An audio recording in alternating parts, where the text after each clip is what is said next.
All right, now let's head over to Zimbabwe, where the unemployment rate now stands at 19%. This is according to the strictest definition of employment. Zimbabwe National Statistics Agency, ZIMSTAT, has reported. The details contained in the agency's quarterly labor force survey for the first 3 months show the country's unemployment rate is relatively lower. ZIMSTAT's definition of employed people includes subsistence farmers and those in the informal sector, such as vendors. The report shows that the working age population was estimated at 9 million, constituting 59% of the total population.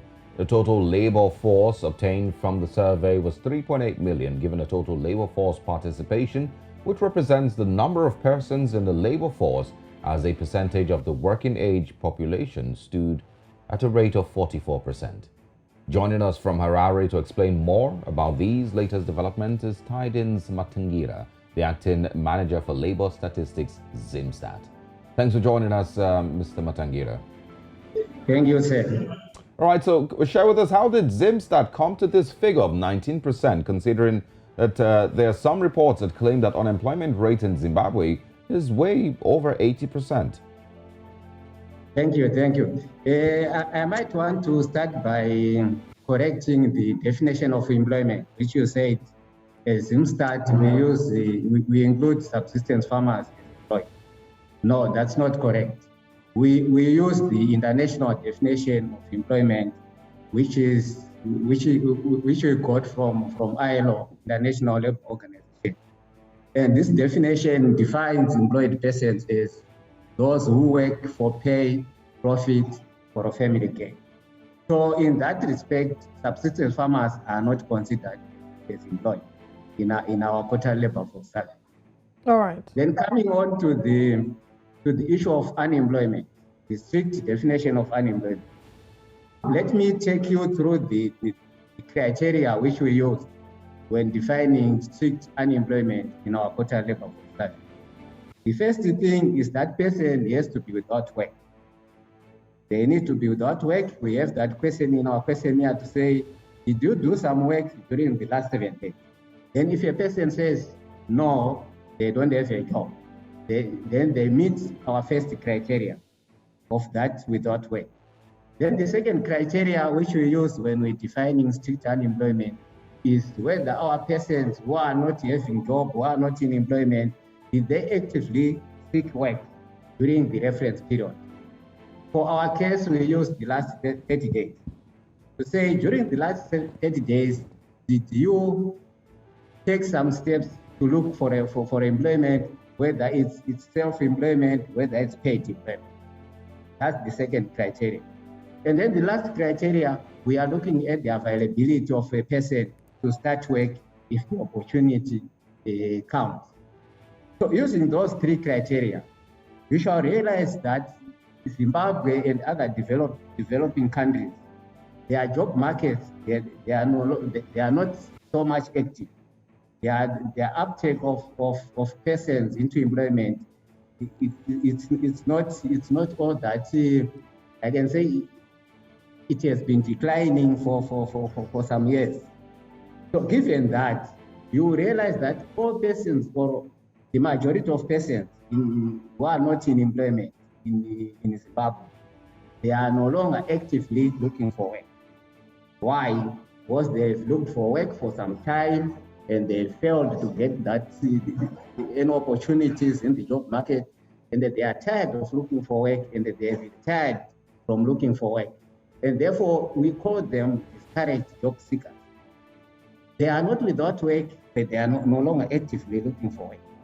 Why? Because they have looked for work for some time and they failed to get opportunities, and they are no longer actively looking for work.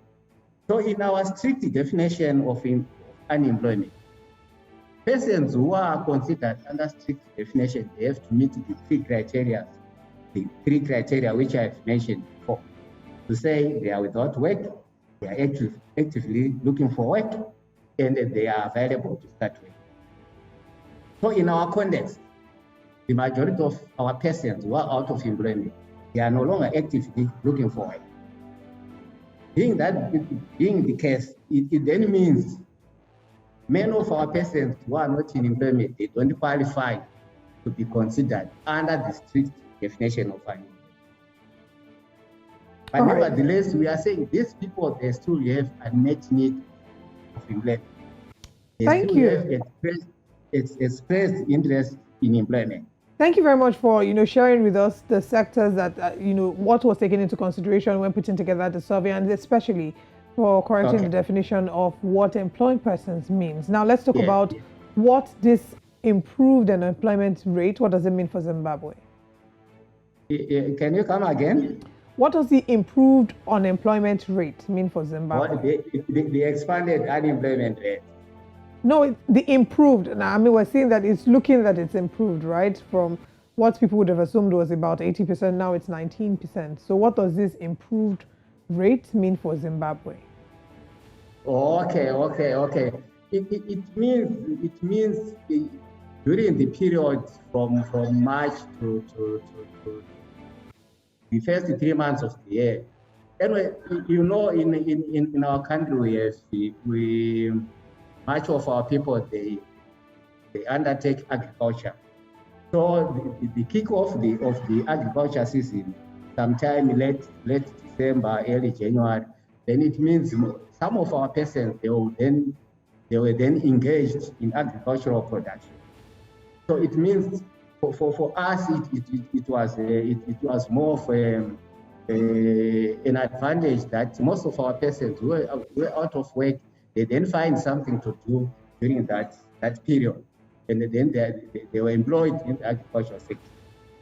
But in terms of policy, yes, then that it means our labor market, when it's agricultural season, employed persons they increase in numbers because they will be undertaking agricultural production.